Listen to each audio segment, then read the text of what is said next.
Hey guys, hasn't it been so much fun to learn about all the people and the immigrants that came to America? Yes, Yes, but for sure. very interesting. Oh, Hey, hi, Miss Erin. How is everybody doing? good. Good. Good to see you. You're one of a string of people that just kind of pop in on us. Well, we all want to know what you guys are up to. We have a lot of fun in here. Actually, I came by today because I've been really enjoying my fourth graders learning about immigration, and I heard that you're doing something with writing and immigration this week. We are actually, we have had a lot of fun creating diary entries as if we were our ancestors who immigrated to America. And we were just about to share with our fourth graders, since that's what we want them to do this week, write diary entries. Oh my goodness, you've got to be kidding me. I don't kid. I looked up where my heritage was from, and I wrote a diary entry too. Oh my gosh, Do you mind if I stay on and listen to yours? that'd be great. That would be awesome. Cool. I think you should. Yeah. What do you think, Mrs. Van Norman? What do you think, I Mrs. think Van Norman? diary entries are a great way to write historical fiction stories. And they're also a lot of fun to read. Sure. So stories like Dear America series, Dork Diaries, and I know everybody's heard about The Diary of a Wimpy Kid. Cheesy And touch. But I was wondering, I don't know if any fourth graders have heard of the Dog Diary books. I was just looking them up with some friends, and I think fourth graders would love them. Cool. I think my fourth graders would too. Can I stay and listen to your stories? Of course, we would love that. You know, the more that we meet and we talk about our writing, the more evident it is that sharing what you write is one of the most important things you can do in the writing process. Maybe you would share your diary entry with us. Yeah, and you know, guys, I have a confession to make. I don't have a diary entry this week. I got kind of busy. And I will do it and I will share it, but maybe I could just sit and listen and maybe I could fact check. I've been reading all the information about Ellis Island, so I could listen and see if everything sounds right and that you have your historical information in or something like that. Sorry. It totally happens. Getting busy. No, not a problem. And I'd love to stay and share mine. Yay. All right. Great. All right. How about Tammy? Do you want to go first? Sure, I'd love to go first. I wrote my story as if I were an immigrant coming from Ireland named Maggie. So, dear diary, things have gotten really bad here. There is a fungus that is growing all over our crops. My parents had really been hoping for the best. Our last 2 seasons of potato crops have been lost to this fungus. My parents had hoped that it wouldn't take this year's crop too. As you know from my previous entries, people have been dying all over our country from starvation and disease. Losing your family and friends is so hard, but leaving them all behind might be even harder.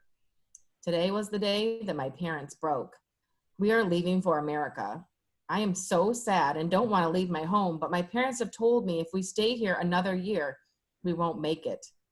There is hope and promise of a new life for us and work for my father in America. I don't know much about this new place, which scares me, and I don't want to leave my friends and family.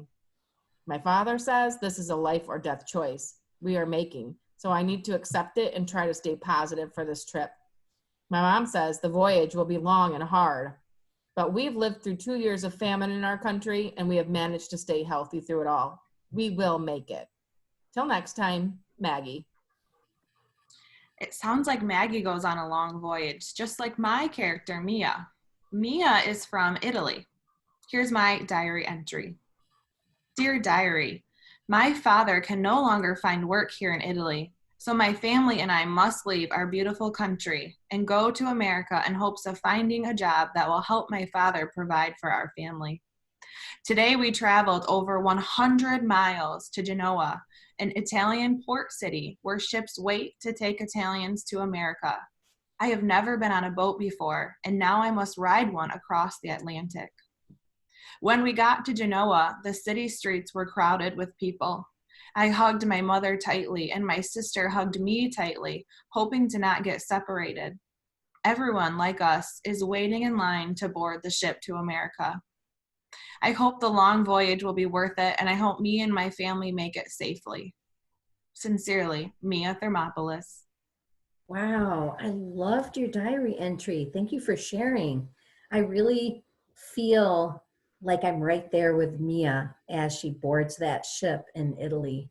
You know, when I was doing some research into my ancestors, I learned that many of them came from England. And so I wrote a diary entry from a character named Elizabeth Emmons. And so I'll share it with you right now. June 15th, 1735. Dear Diary, what a bonny day it is. The sun is out, the breeze is blowing fair and strong, filling every sail, pushing us closer to America. I've snuck top deck again, hiding in my special spot behind the rigging box. Oh, it's so much better up here. Below decks is dark and dank and smells bad, like all the body odors of the 35 families crowded together. We Quakers are called the Society of Friends, but this ship life is even too close for friends.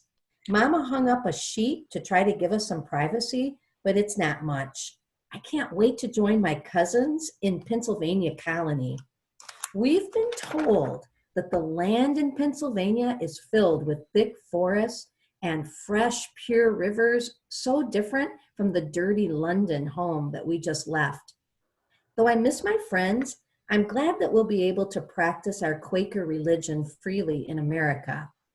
Father was fired from his job when they found out he was a Quaker. He says that Pennsylvania is a special place where Quakers and all religions are welcome. Oh, America, I can't wait to see you. Your friend, Elizabeth Emmons. Wow, Mrs. Rowland, I thought a couple of things when I was listening to your great entry. You know, when kids talk about why people came to America, they always talk about the Pilgrims came for religious purposes, so they could have whatever religion you want, and it's always the Pilgrims. But here, long after the Pilgrims, was your character coming for religious purposes. They were a Quaker. And I know that in Pennsylvania, there still is a large Quaker population there now. Yeah, that's right.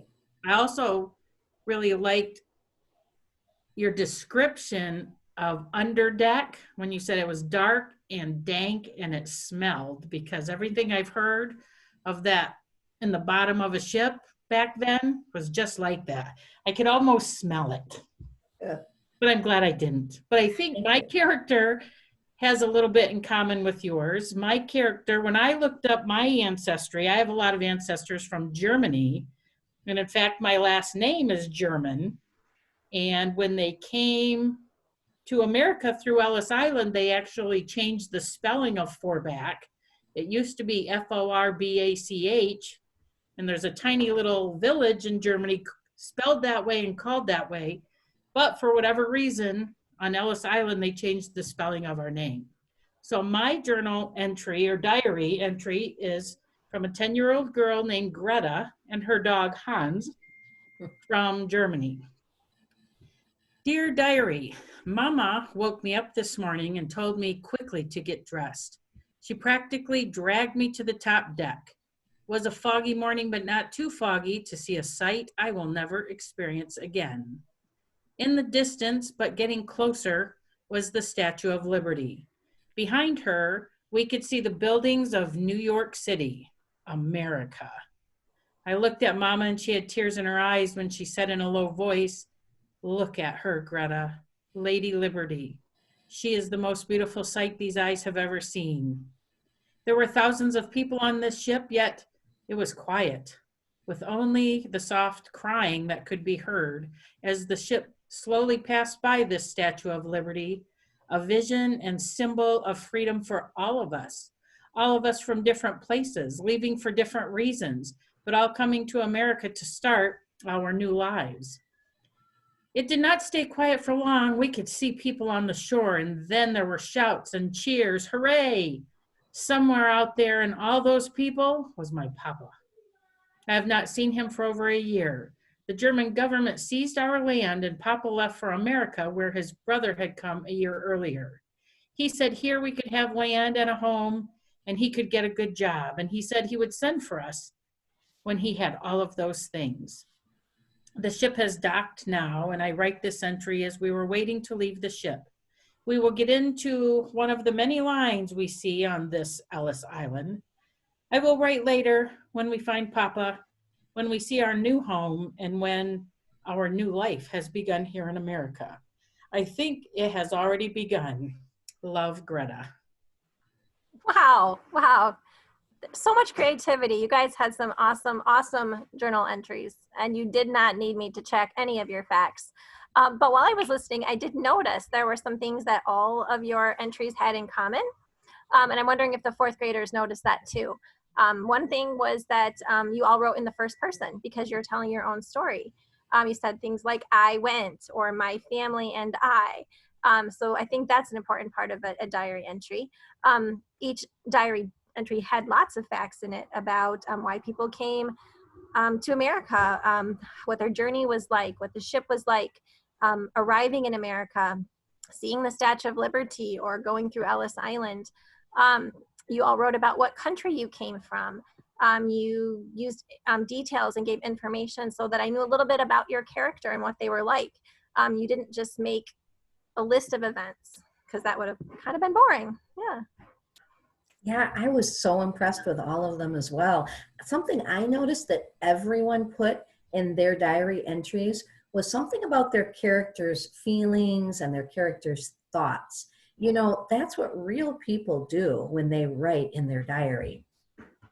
I really enjoyed the amount of detail that you guys all included in your entries. I was really able to feel and to like pretend like I was almost there with your character.